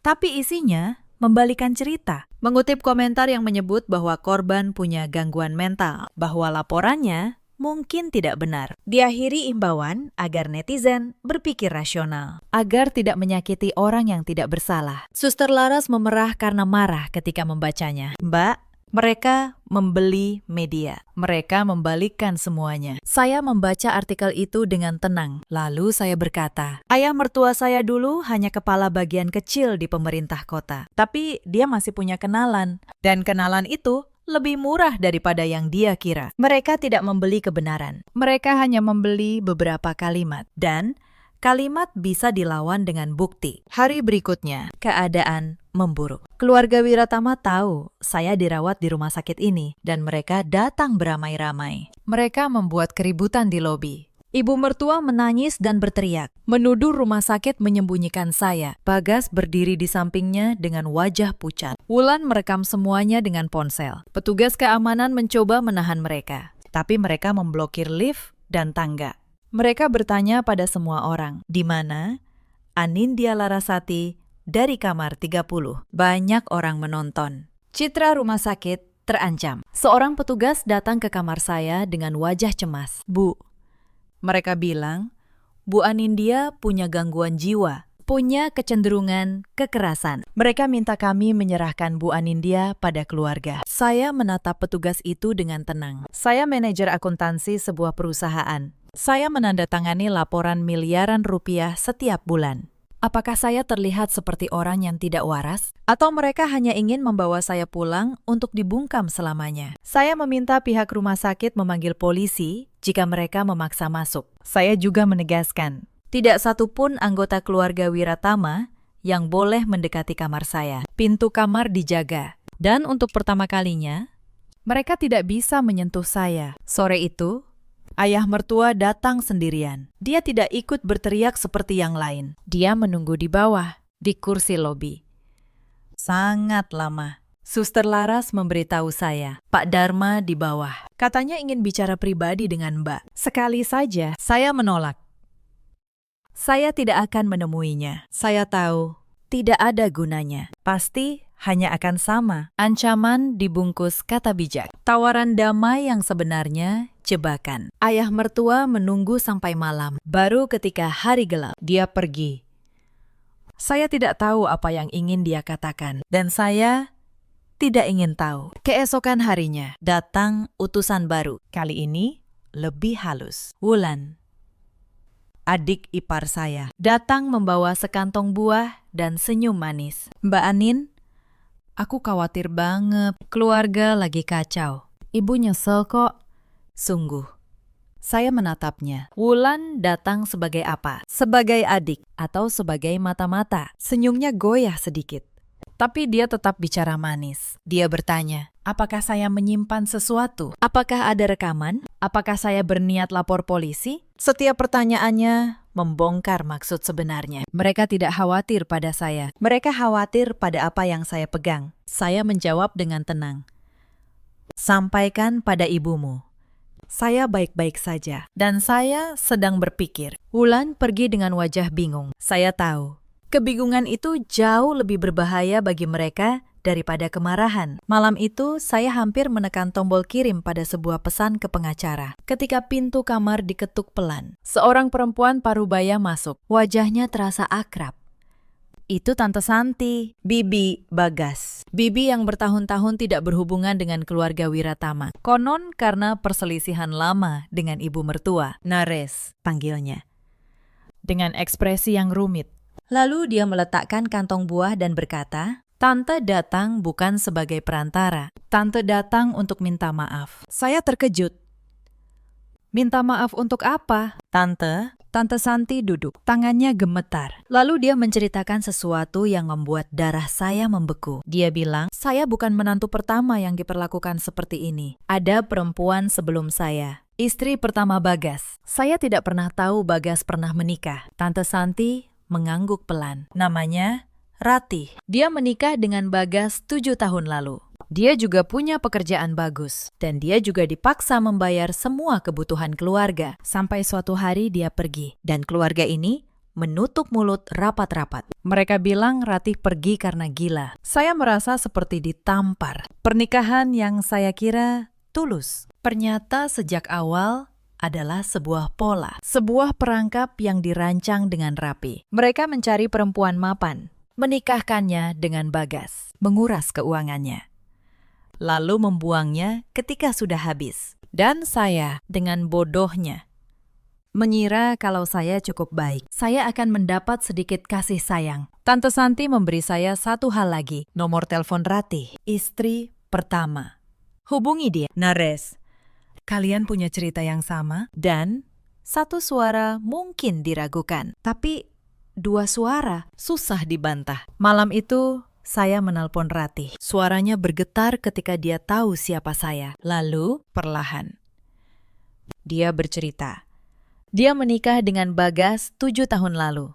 Dia seorang apoteker dengan apotek sendiri. Tahun pertama, manis. Lalu, pola itu mulai. Ibu mertua menuntut dia membayar segalanya. Setiap keluhan dibalas dengan hinaan. Suatu malam, ketika dia menolak menjual apoteknya untuk modal usaha Wulan, ibu mertua mendorongnya di tangga. Dia terjatuh. Dan setelah itu, keluarga itu menyebarkan kabar bahwa Ratih mengalami gangguan jiwa, agar tidak ada yang percaya ucapannya. Saya pergi tanpa apa-apa. Nares, kata Ratih lirih. Saya terlalu takut waktu itu. Saya tidak punya bukti. Mereka sudah lebih dulu merusak nama saya selama 7 tahun. Saya menyesal karena diam. Saya membiarkan mereka menang dan membiarkan ada korban berikutnya. Korban itu kamu. Saya mendengarkan dan air mata saya jatuh. Bukan karena sedih untuk diri saya, tapi karena marah pada betapa rapinya kejahatan ini berjalan selama bertahun-tahun. Saya berkata pada Ratih, kali ini berbeda. Saya punya rekaman. Saya punya catatan keuangan. Dan sekarang, saya punya kamu. Maukah Mbak Ratih bersaksi? Tidak untuk balas dendam, tapi supaya tidak ada perempuan ketiga setelah saya. Ratih terdiam lama. Lalu dia menjawab dengan suara yang akhirnya tegas setelah 7 tahun. Saya mau, Nares. Sudah waktunya saya berhenti takut. Ketika saya menutup telepon, saya tahu. Kasus saya berubah total. Saya tidak lagi sendirian. Saya punya saksi. Saya punya pola. Saya punya bukti yang berulang. Sementara saya menata bukti. Keluarga Wiratama tidak tinggal diam. Wulan, yang paling pandai bicara, mulai bekerja di balik layar. Dia menghubungi kerabat-kerabat jauh, satu persatu. Dia menceritakan versi mereka, bahwa saya menantu durhaka yang menelantarkan mertua, bahwa saya kabur membawa harta keluarga, bahwa saya mengarang cerita penyiksaan demi merebut warisan. Dalam beberapa hari, grup keluarga besar ramai menghujat saya. Salah seorang sepupu Bagas bahkan datang ke rumah sakit. Mengaku ingin menjenguk, padahal ingin memata-matai. Suster Laras yang menahannya di pintu. Maaf, hanya orang yang diizinkan pasien yang boleh masuk. Sepupu itu memaksa, suaranya meninggi. Sampai Dr. Marwan turun tangan. Dr. Marwan dengan tenang tapi tegas berkata, pasien ini korban kekerasan dengan luka yang terdokumentasi. Kalau ada yang memaksa, saya yang akan melapor ke polisi lebih dulu. Sepupu itu pergi dengan wajah masam. Saya tahu fitnah di grup keluarga itu menyakitkan dulu. Hal seperti itu akan membuat saya menangis semalaman, sibuk membela diri. Tapi sekarang tidak. Saya belajar satu hal penting. Orang yang sibuk membentuk opini biasanya tidak punya fakta. Dan saya punya fakta yang tersimpan rapi dalam 3 salinan. Biarkan mereka bicara. Kebenaran tidak perlu berteriak. Kebenaran hanya perlu bukti. Belum reda satu masalah, datang lagi yang lain. Suatu siang, seorang pria tua berwibawa datang ke rumah sakit. Dia memperkenalkan diri sebagai paman tertua keluarga Wiratama yang dihormati seluruh keluarga besar. Dia duduk di sisi ranjang saya dengan sikap yang dibuat-buat bijaksana. Nak Anin, katanya. Dalam keluarga, tidak ada masalah yang tidak bisa diselesaikan dengan musyawarah. Membawa ini ke polisi hanya akan mempermalukan kita semua. Kencana memang keras, tapi dia sudah tua. Maafkanlah, demi nama baik keluarga. Saya menatapnya dengan tenang. Pakistan. Kalau yang Bapak pikirkan adalah nama baik keluarga, kenapa selama 3 tahun tidak ada satupun dari keluarga ini yang datang ketika saya disiksa? Nama baik baru penting bagi kalian setelah ada yang melihat. Sebelum itu, tidak ada yang peduli pada apa yang terjadi di balik pintu rumah itu. Pria itu terdiam. Dia datang membawa wibawa, tapi pulang membawa wajah yang tak bisa menjawab. Saya sadar, satu persatu, mereka mengirim orang yang berbeda. Anak, adik ipar, ayah mertua, sekarang tetua keluarga. Mereka mencoba setiap kunci untuk membuka pintu kepasrahan saya. Tapi mereka tidak mengerti satu hal. Pintu itu sudah saya las rapat di malam ketika tulang saya patah. Dan tidak ada satupun dari mereka yang mengulurkan tangan. Malam itu, sendirian di kamar, saya membuka kembali rekaman CCTV. Bukan untuk menyiksa diri, tapi untuk mengingatkan diri saya, mengapa saya tidak boleh mundur? Saya melihat perempuan di lantai dapur itu. Saya melihat betapa dia memohon, betapa dia masih percaya. Dan saya berjanji pada perempuan itu, pada diri saya sendiri yang dulu, bahwa kali ini saya tidak akan membiarkan permohonannya sia-sia. Mereka bahkan mencoba menekan saya lewat pekerjaan. Ibu mertua menelepon kantor saya, mengaku ibu yang khawatir. Mengatakan anak menantunya sedang sakit jiwa dan kabur. Untungnya, atasan saya mengenal saya selama bertahun-tahun. Dia tahu persis siapa saya. Dia hanya menjawab dengan dingin. Bu Anindya adalah karyawan terbaik kami. Kalau ada lagi telepon seperti ini, kami yang akan menempuh jalur hukum. Lalu, dia menutup telepon dan mengirim saya pesan singkat. Anin, fokus, sembuh. Posisimu aman di sini. Kebaikan kecil itu di tengah badai. Terasa seperti tanah yang kokoh di bawah kaki. Keesokan paginya, saya menghubungi seorang pengacara bernama Pak Bagio. Pria tua dengan suara tenang dan mata yang teliti. Saya menyerahkan semuanya kepadanya. Rekaman CCTV malam itu, foto luka, rongken, mutasi rekening 3 tahun, kesaksian Ratih, dan kesaksian Suster Laras. Pak Bagio memeriksa semuanya selama beberapa jam. Dia menonton rekaman CCTV tanpa berkedip. Dia membaca mutasi rekening lembar demi lembar. Dia mencatat tanggal, jumlah, pola. Sesekali dia mengangguk pelan, seperti orang yang sedang menyusun potongan-potongan yang akhirnya membentuk gambar utuh. Lalu, dia melepas kacamatanya dan berkata, Bu Anindya, bukti-bukti ini sangat menguntungkan, terutama rekaman terakhir, yang merekam seluruh proses penganiayaan dan pembiaran. Ini bukan lagi sekedar sengketa perdata, ini adalah bukti tindak pidana. Penganiayaan berat, dia melanjutkan. Suaranya temang, tapi pasti. Catatan keuangan ini juga kuat. Ini membuktikan bahwa selama 3 tahun, ibu yang menanggung sebagian besar biaya keluarga itu. Mereka tidak bisa lagi berkata, ibu menelantarkan mereka. Justru sebaliknya, dan surat pernyataan paksaan yang mereka kirim, serta pesan ancaman dari suami ibu, itu memperkuat bahwa mereka sadar telah bersalah dan berusaha menutupinya. Saya menarik napas panjang selama 5 tahun. Saya mengira diri saya korban yang lemah. Tapi ternyata saya selalu memegang kunci pintu penjara saya sendiri. Saya hanya tidak pernah berani memutarnya. Pak Bagio, kata saya tidak ingin uang mereka. Saya hanya ingin keadilan. Dan saya ingin mereka tahu, di depan banyak orang, persis siapa mereka sebenarnya. Pak Bagio tersenyum tipis. Kalau begitu, kita siapkan semuanya. Tapi izinkan saya bertanya satu hal. Apakah ibu siap kalau mereka melawan habis-habisan? Saya menjawab tanpa ragu. Saya sudah patah tulang.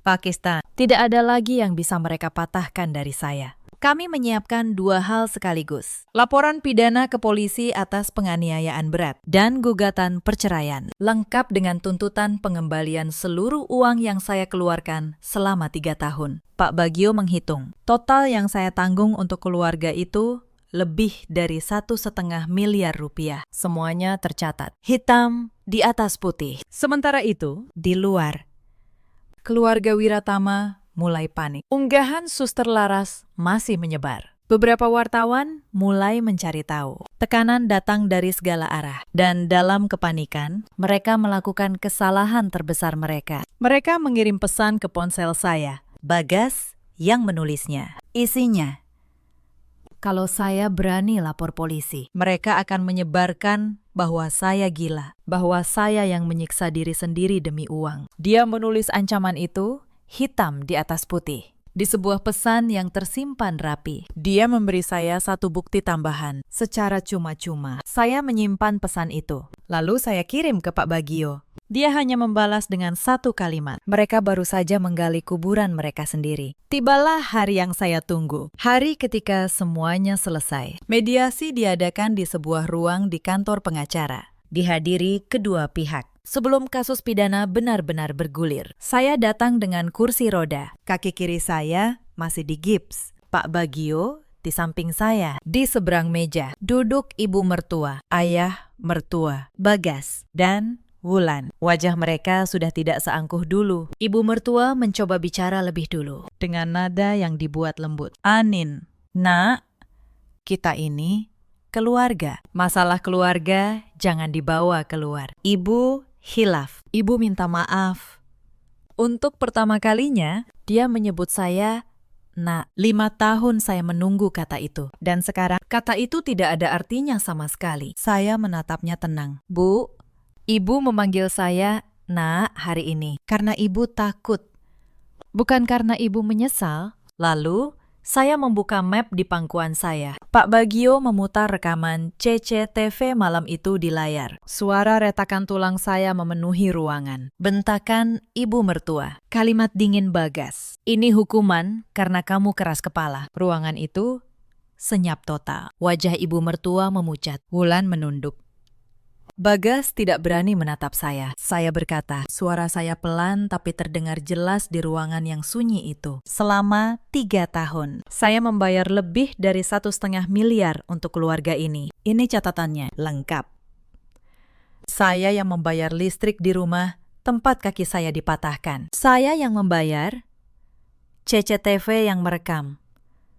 Tangan ibu mengangkat gilingan itu. Saya mengeluarkan dokumen berikutnya. Dan ini, Bu Kencana adalah kesaksian Rati, istri pertama Bagas, yang katanya pergi karena gila. Ternyata dia pergi karena hal yang persis sama dengan saya. Pola yang sama, perangkap yang sama. Ayah mertua yang sejak tadi diam, akhirnya meninggikan suaranya. Keluarga Wiratama tidak pernah memperlakukanmu dengan buruk. Kami memberimu tempat tinggal. Kenapa kau tidak puas? Saya tertawa pelan, tertawa yang dingin. Memberi saya tempat tinggal. Pakistan, rumah itu dibeli dengan uang saya. Apartemen itu cicilannya dari gaji saya selama 3 tahun. Lebih dari separuh pengeluaran rumah ini keluar dari kantong saya. Kalian tidak memberi saya apa-apa. Kalian mengambil segalanya dari saya, lalu menyebut itu kebaikan. Bagas akhirnya membuka mulut dengan suara bergetar. Anin, aku salah. Aku akan berubah demi anak kita nanti. Saya menatapnya lama. Anak kita sudah pergi, Bagas. 4 tahun lalu. Saat itu, kamu tidak menggenggam tangan saya. Sekarang kamu menyebutnya untuk menyelamatkan dirimu sendiri. Lalu, saya mengangkat ponsel saya. Dan ini, pesan ancaman yang kamu kirim. Bahwa kalau saya lapor, kalian akan menyebarkan.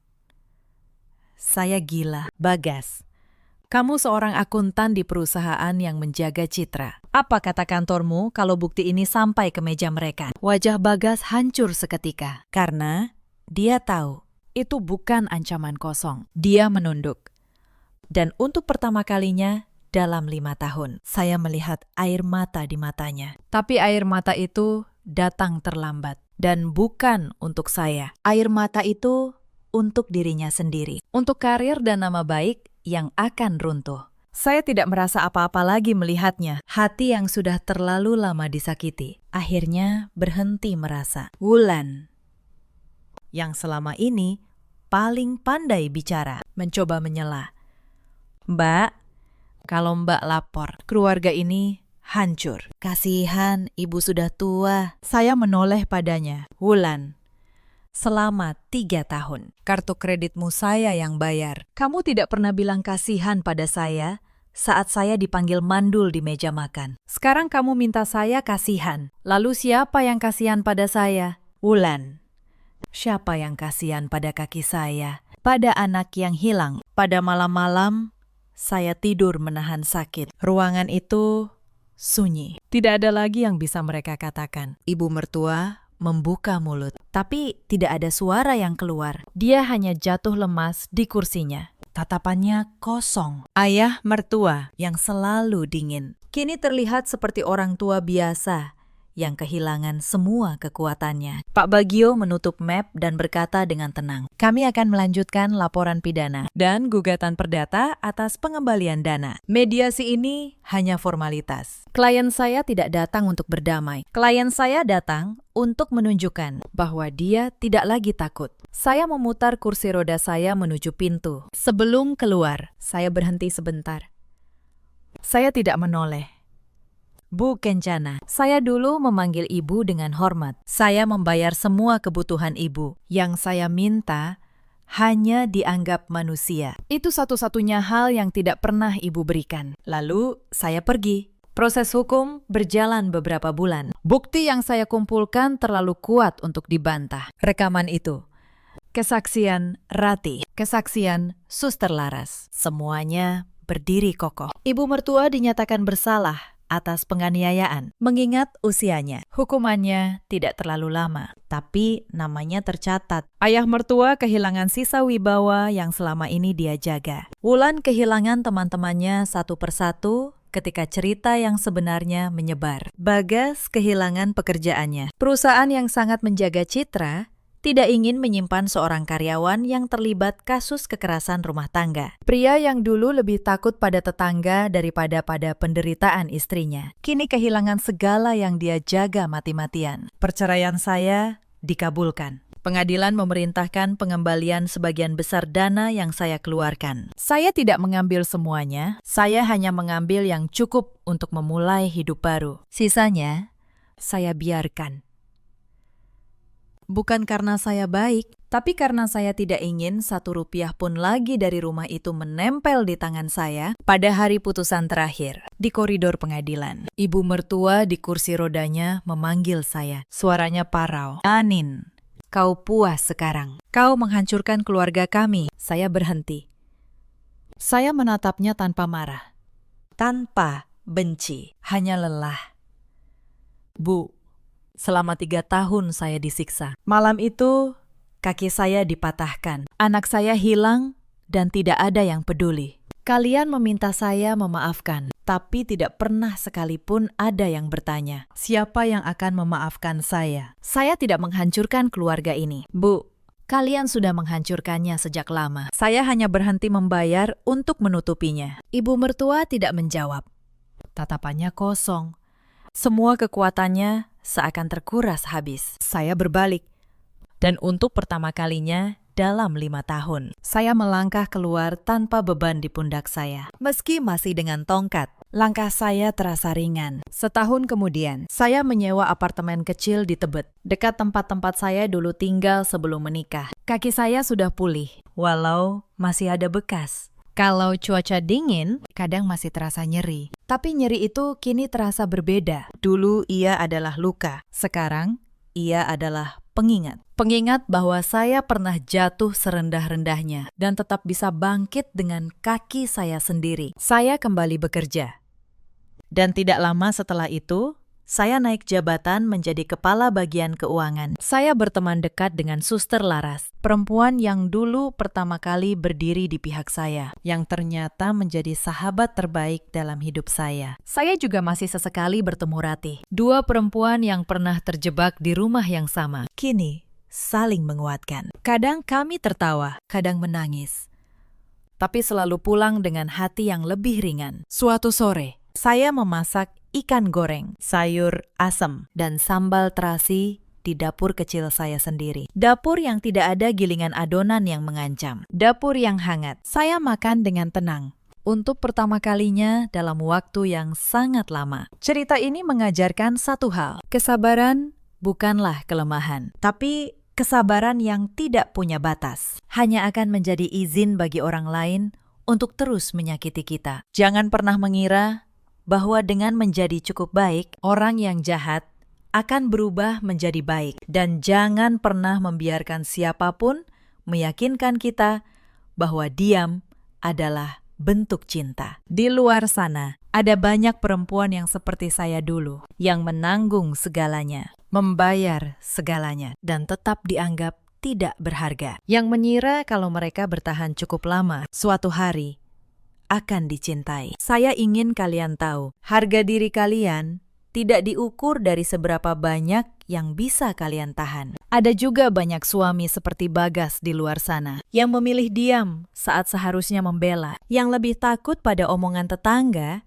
daripada pada penderitaan orang yang mereka janjikan untuk dilindungi. Diam mereka bukan kenetralan. Diam mereka adalah keberpihakan pada yang menyakiti. Ada pula para ibu mertua yang mengira bahwa menjadi tua memberi mereka hak untuk menindas yang muda, yang menyebut penindasan sebagai didikan dan kekejaman sebagai aturan keluarga. Tidak ada darah daging yang membenarkan tulang yang dipatahkan. Bu Kencana menua dalam penyesalan yang datang terlambat. Pak Dharma kehilangan wibawa yang selama ini dia agungkan. Bagas memulai dari nol, sendirian.